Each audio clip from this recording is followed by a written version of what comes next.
Well, ladies and gentlemen, once again, welcome to this very exciting day today, the 23rd day of March.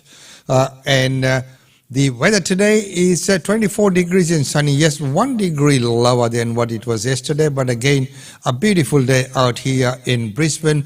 Well, right now we know that it is the Harmony Week. So let's begin with some harmony. Hello and happy Harmony Week. As Australians, we are a unique bunch, representing more than 300 ethnicities and 120 faith groups.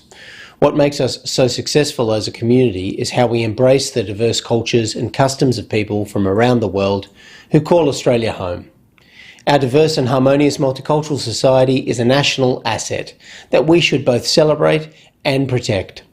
That is what Harmony Week and this year's theme, Everyone Belongs, is all about: inclusiveness, respect, and fostering a sense of community.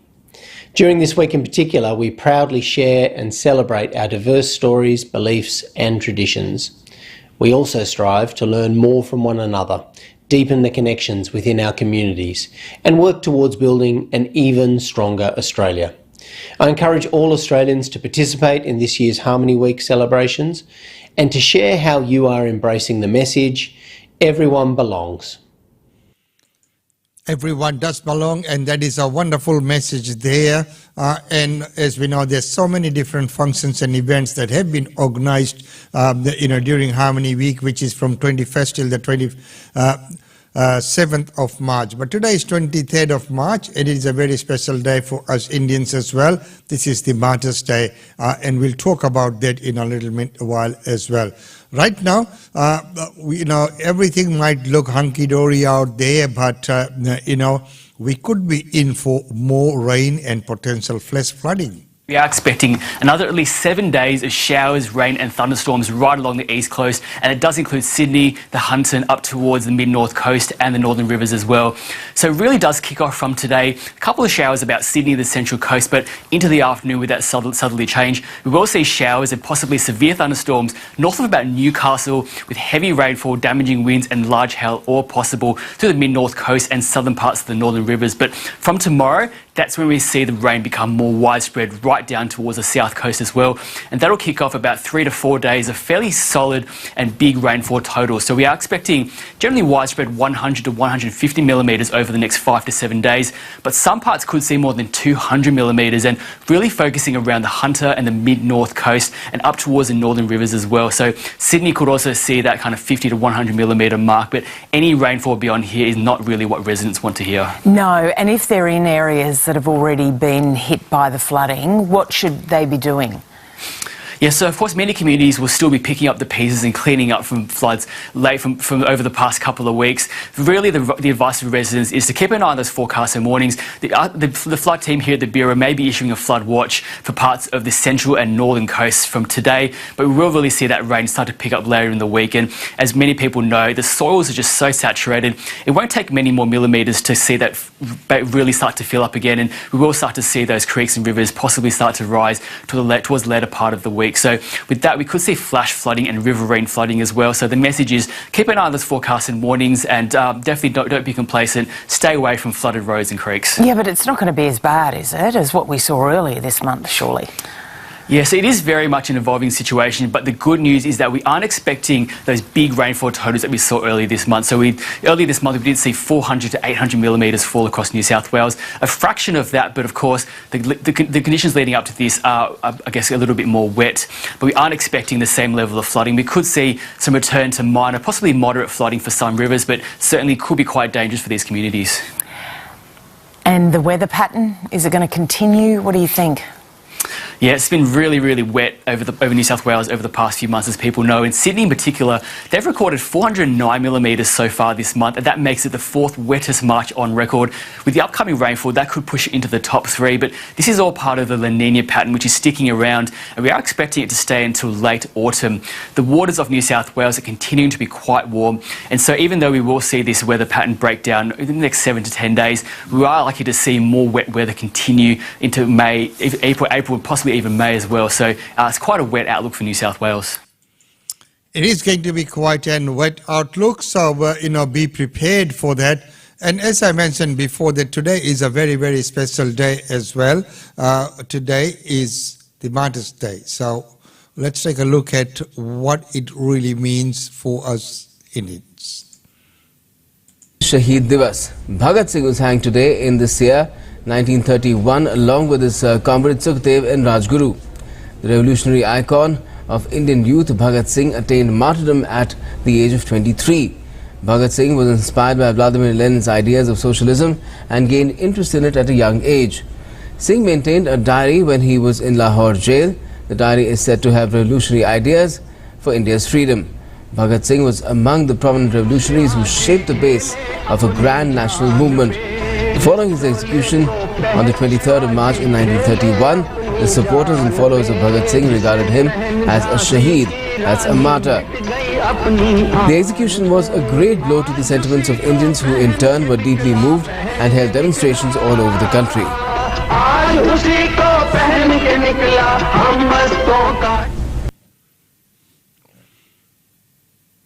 So today we pay tribute to them and of course remember them on this day.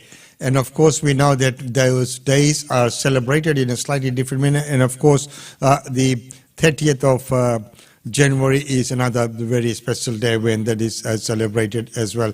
But right now let's move on and looking at what's going to be the child care problems that we have always said is happening right here in Australia. So what are the black spots?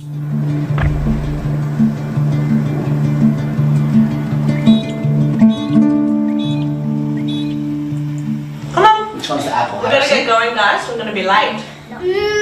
Is it delicious? Yeah. Is that yum? I ate some. No?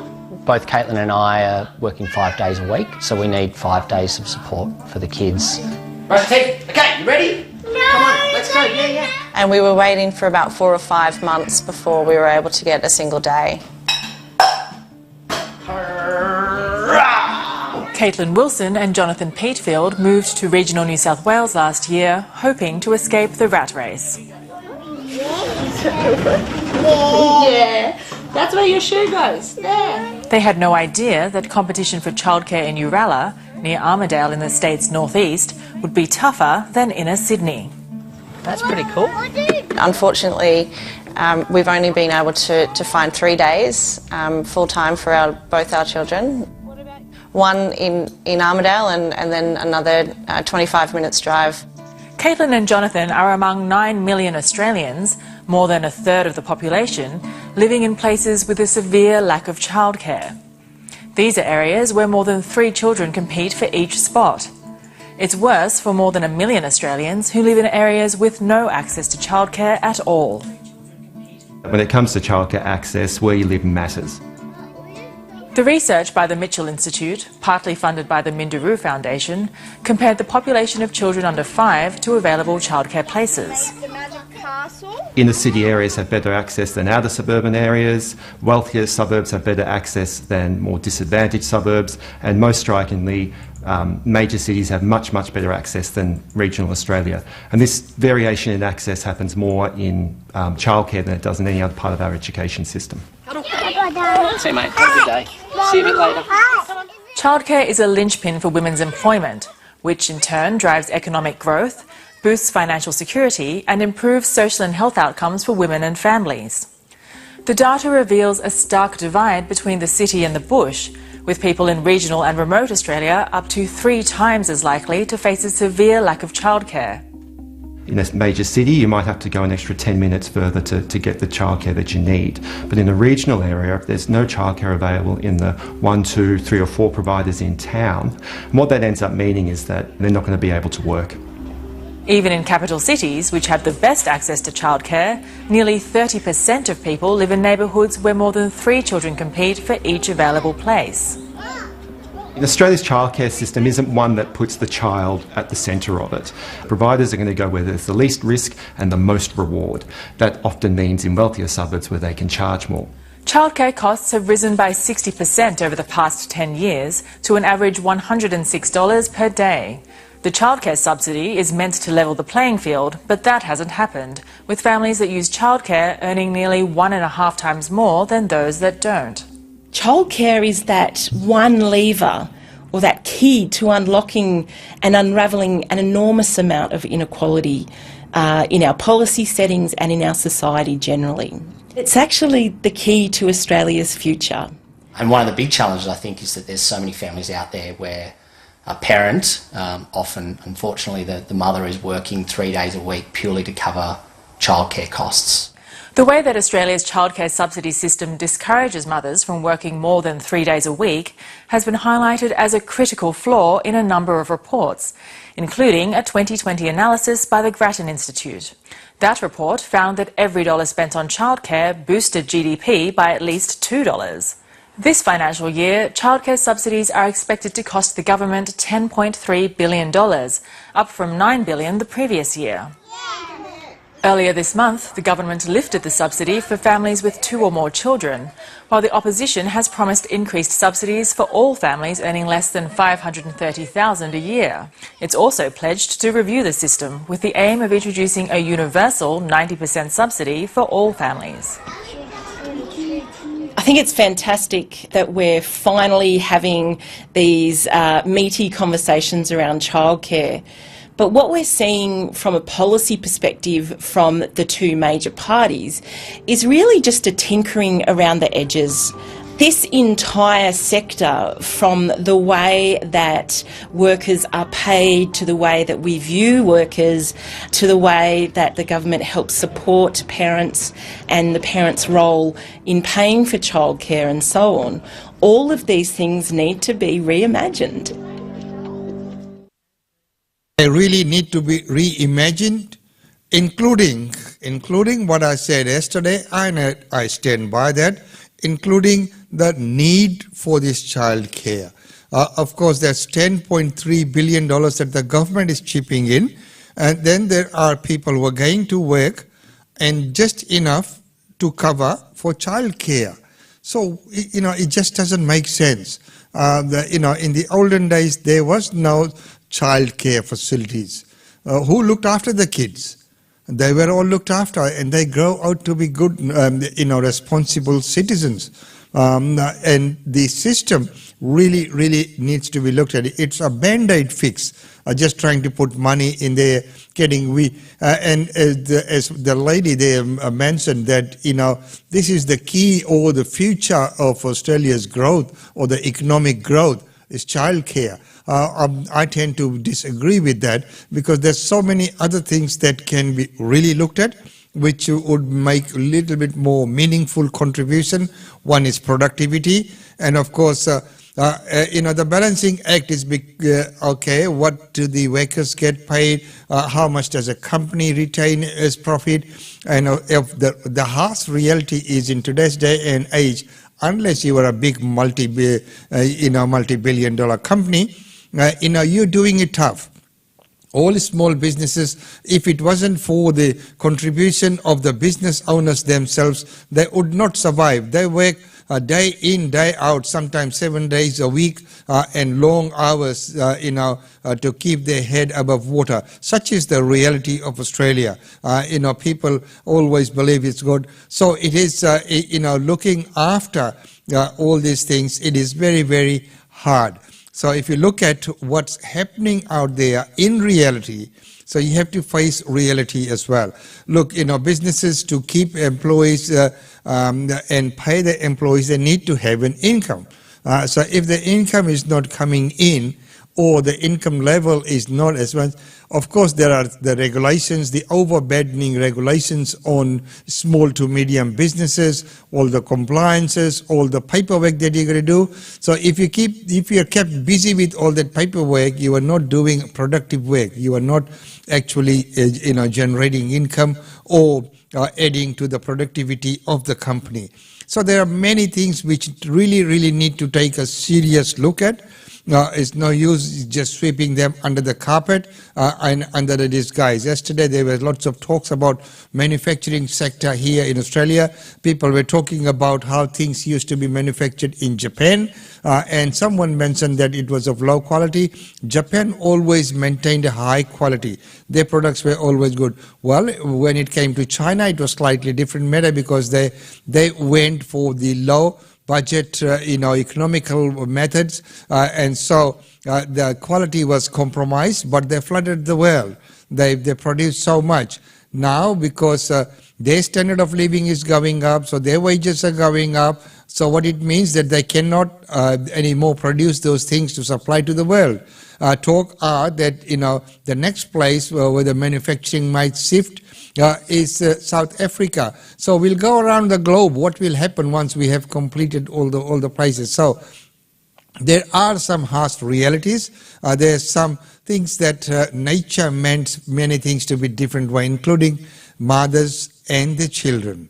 So the time. The two areas that we are failing in is childcare and aged care. If you look at the olden days, these two things were not there at all. They were not there because these two very important aspects of our lives, very important members of our society and community were looked after.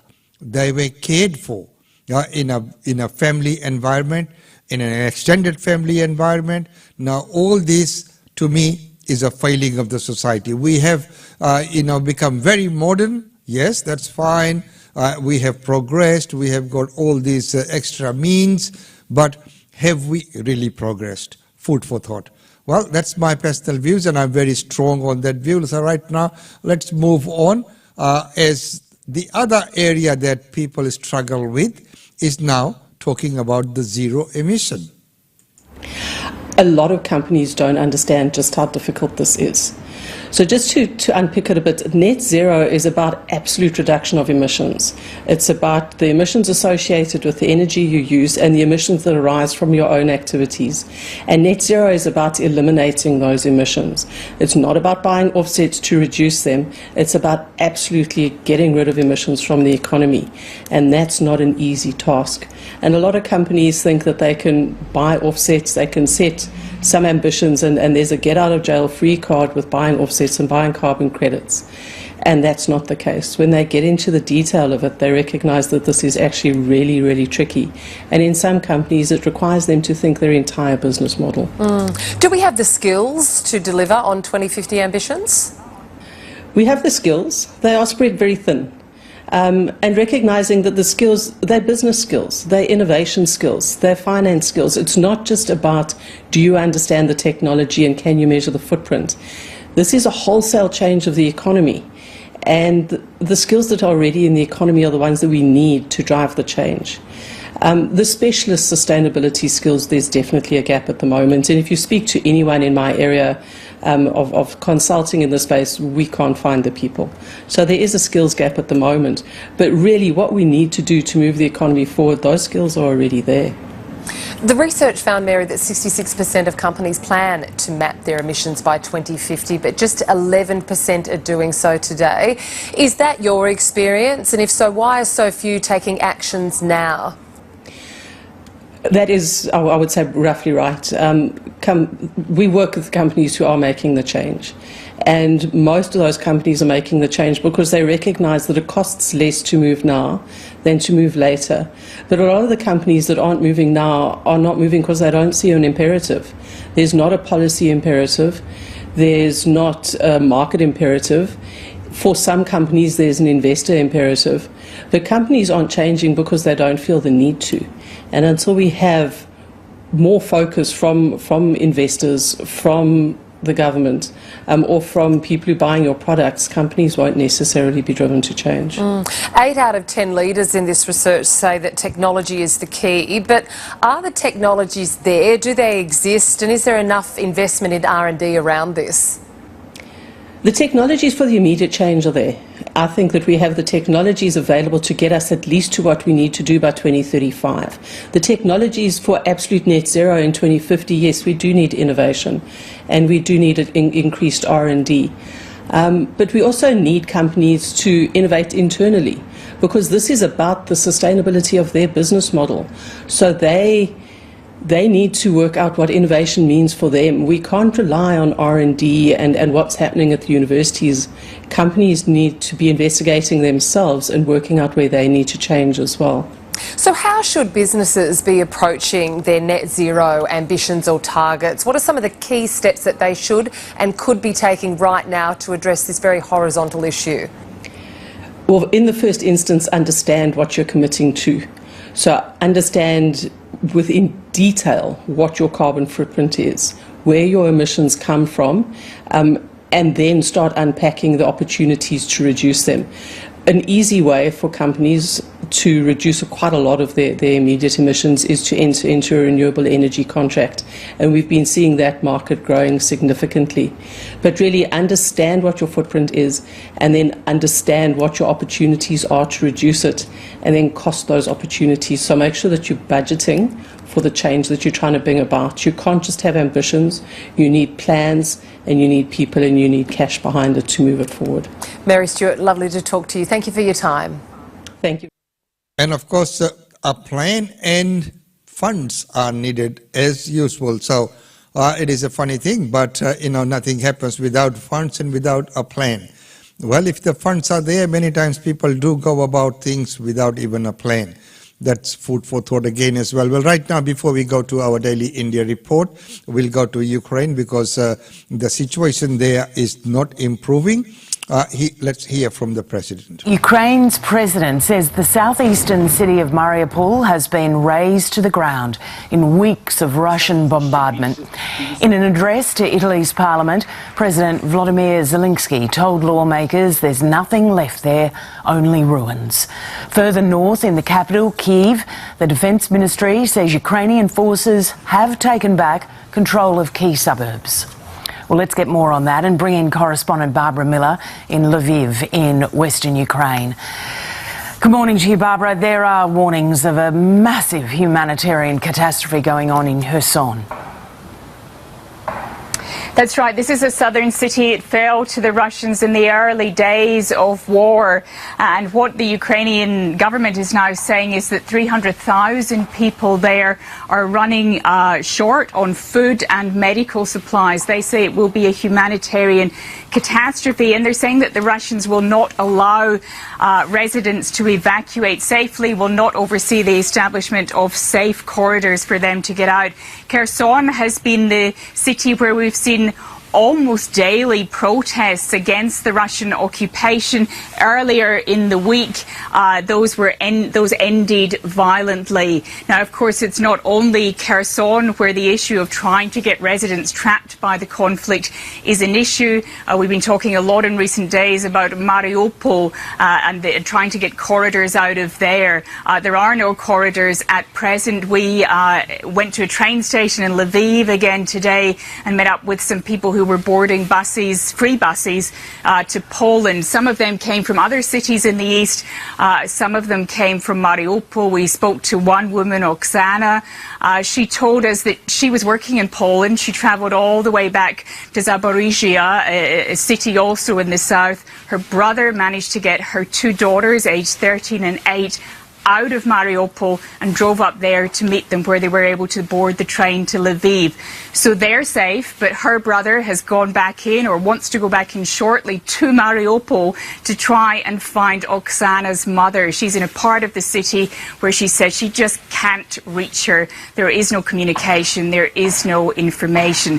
So some people managing to get out after witnessing some pretty harrowing scenes in that city, but they're leaving family behind to an uncertain fate, Lisa. And Barbara, while this is going on, we're seeing the Ukrainian president continue ramping up this effort to get global support. Another address to another national parliament.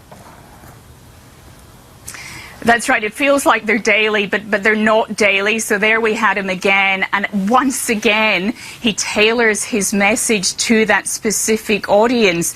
And let's just have a little listen to what exactly he had to say to the Italians. You know very well who brought the war to Ukraine, who gives orders to fight and who promotes it. Almost all of them go to Italy for vacations. But you shouldn't be a resort for killers. And Lisa, he's still coming with the same message to these national parliaments. It's almost a month since war began. He's coming and he's saying you need to do more, you need to step up the sanctions, as we heard there. Today in his message he also said, look, if you don't take action, we could see a global food shortage because Ukraine is a major exporter of food. He said, how are we going to sow our crops under this Russian bombardment? But really no change, of course, all this time in the position of the EU, of NATO, that while they are prepared to send military support into Ukraine, they're not going to put boots on the ground, which is what President Zelensky says is needed if Ukraine is to have any chance of winning this war. But we did hear, as you mentioned there, that in Kyiv, Ukrainian forces say they've retaken a key suburb. At the same time, they said the Russians had partially retaken other suburbs in the northwest of the city. So that battle for the capital still going on, and it's nighttime here now. We fully expect we'll hear about more shelling, more carnage by morning our time. More cells and carnage, so it is a grave situation there. It's not getting better, and of course the president's address to the world parliaments and wherever he's got an opportunity, take our hats off to him, because being in that situation, he's doing what he can, to save his people, to save his country, and to garnish that support from the world leaders. Well, right now it's time to go to our daily India report. Don't forget that at 10 a.m. we will have the weekly real estate update with Usha Chandra of GlobeNet Realty.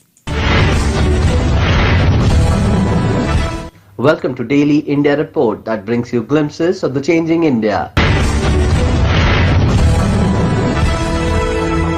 In our first story, Indian Prime Minister Narendra Modi and his Australian counterpart Prime Minister Scott Morrison met virtually for the second India-Australia summit for enhancing cooperation in a diverse range of sectors between the two countries. Indian and Australian Prime Ministers underlined their commitment to strengthening bilateral ties between the two countries in sectors such as trade, mobility, education and critical minerals. Indian Prime Minister Narendra Modi expressed delight over setting up a mechanism for the annual summit between India and Australia. Speaking at an open session of the India-Australia Virtual Summit, PM Modi said that the mechanism will help prepare a structural system for regular review of our relations. Prime Minister Modi also thanked his Australian counterpart Scott Morrison for the initiative to return the ancient Indian artifacts which he inspected ahead of the virtual summit. As many as 29 antiques, primarily sculptures and paintings executed in a variety of materials, have been repatriated to India. The artifacts belong to 6 broad categories on the themes of Shiva and his disciples, worshipping Shakti, Lord Vishnu and his forms, Jain tradition, portraits and decorative objects. Australian Prime Minister Morrison talked about the threat of growing change in the Indo-Pacific region in the wake of Russian aggression in Ukraine. In an apparent reference to China's aggressive posture in the region, the Australian Prime Minister said the call by Quad leaders to discuss Russia's unlawful invasion of Ukraine also gave the opportunity to discuss the implications and consequences of that terrible event for our own region in the Indo-Pacific and the caution and the issue that we face here. Prime Minister Modi, however, didn't refer to the Russian invasion and focused his remarks on the shared values and remarkable progress made by the two countries in various sectors. Prime Minister Modi stressed the importance of an early conclusion of a comprehensive economic cooperation agreement, saying it will be, quote, crucial for our economic relations, economic revival and economic security, end quote. In a bid to reduce dependence on China, India and Australia signed an MOU on critical minerals. Both nations agreed to boost cooperation in critical minerals in an attempt to ensure stability in the Indo-Pacific.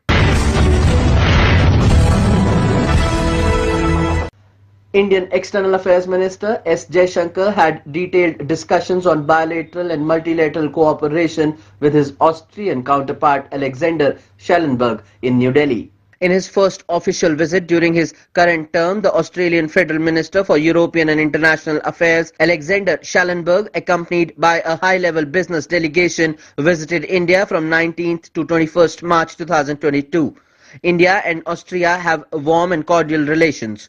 Both sides' bilateral relations are marked by strong linkages across institutions, academia, culture and people-to-people ties. In the delegation-level talks on 20th March 2022, both ministers discussed the entire gamut of bilateral relations, including political, economic, commercial and consular ties. Over 150 Austrian companies are based in India in engineering, road construction, railways, hydropower plants, water treatment and auto components. Several Indian companies have also invested in Austria, especially in IT, Medicare and auto components. Both sides agreed to further intensify commercial engagements. Austrian business delegates expressed a keen interest in investing in sectors such as renewable energy in India. India and Austria also discussed cultural linkages and looked forward to the celebrations of Azadi Ka Amrit Mahotsav as well as 75 years of establishment of diplomatic relations in 2024. Both sides also exchanged views on the COVID-19 pandemic, including the Vaccine Maitri initiative and mutual recognition of vaccination certificates. Regional and global issues, including developments in India-EU relations, the Indo-Pacific, Afghanistan and Ukraine, amongst others, were also discussed in the meeting. India and the US held Foreign Secretary level talks in Delhi. Besides the strategic bilateral cooperation, the two secretaries also discussed the situation arising out of the Russian invasion of Ukraine amid their diverging views on the issue. India and the US held discussions on developments in South Asia, West Asia and the Indo-Pacific during the regular consultations. The talks were led by Indian Foreign Secretary Harshvardhan Shringla and US Under Secretary of State for Political Affairs Victoria Nuland. The two sides also discussed Quad and the need to work together to strengthen the India-US global partnership on supply chains, critical technologies, health security, climate actions and clean energy and terrorism. A statement issued after the talks held under the framework of India-US Foreign Office consultations said both sides looked forward to the India-US 2+2 ministerial meeting, which is expected to be held in Washington, D.C. soon. Nuland is in New Delhi as part of a three-nation tour of India, Bangladesh and Sri Lanka. The two sides reviewed progress in various domains under the India-US Comprehensive Global Strategic Partnership. Officials said, adding that Shringla and Nuland agreed to maintain a regular dialogue and consultations on regional issues. Both sides reaffirmed their commitment to a free, open, inclusive, peaceful and prosperous Indo-Pacific. Following up on the Quad leaders' meetings, they expressed a keen desire to implement the positive and constructive agenda in the Indo-Pacific region. They noted the close cooperation between their two delegations at the UN Security Council, where India is currently a non-permanent member, and reiterated their desire to intensify cooperation at multilateral fora, including the UN.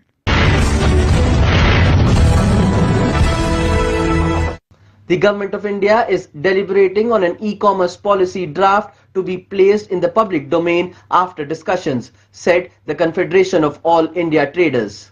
Indian Commerce and Industry Minister Piyush Goyal had said that several ministries which are related to e-commerce are deliberating on the e-commerce policy draft and it will be put out in the public domain after discussions. A statement was issued by domestic traders body Confederation of All India Traders after they met the minister and presented a white paper on e-commerce. They urged minister to roll out an e-commerce policy and form a regulatory authority for the sector. According to CAIT, Goyal also advised the officials to explore the possibilities of the formation of a regulator for e-commerce trade so that laws and rules are followed in both letter and spirit.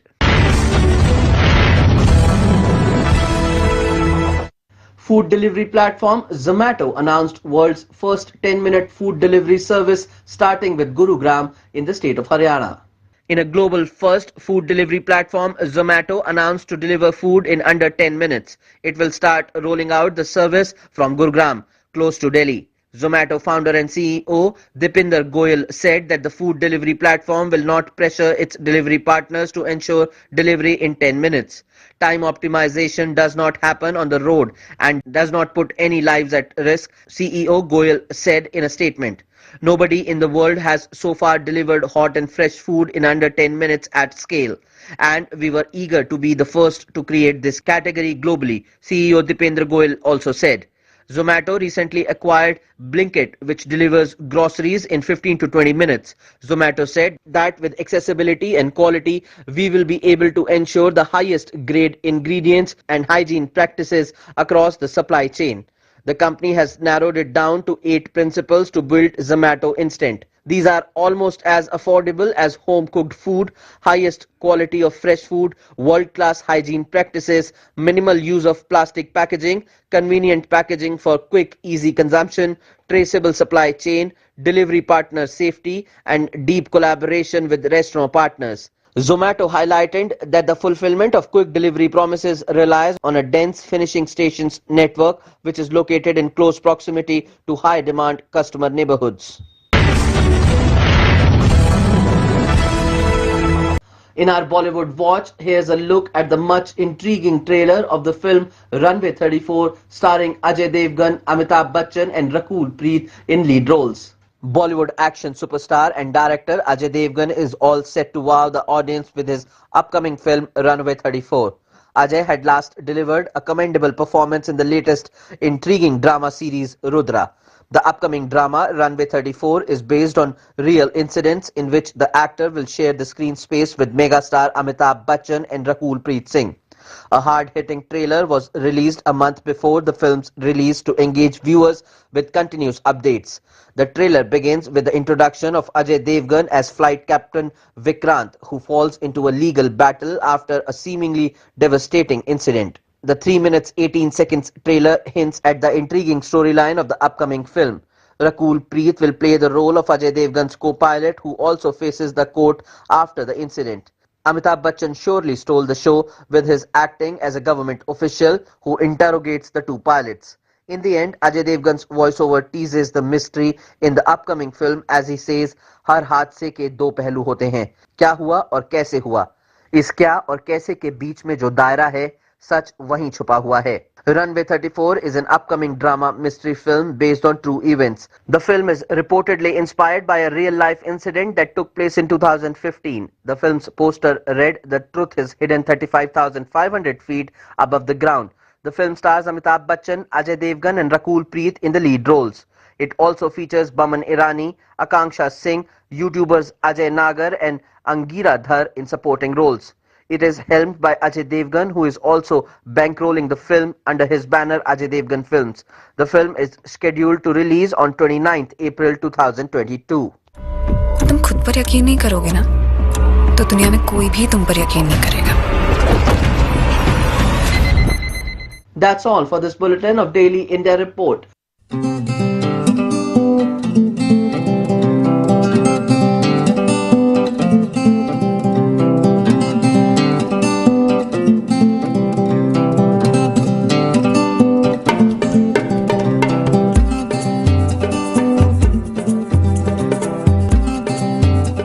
And thank you very much for that report, Himanshu. Well, ladies and gentlemen, that's about all we have for you in this early segment. The next segment, 10 a.m. Brisbane, Australia time, is the weekly real estate update with Usha Chandra of GlobeNet Realty right here on this channel.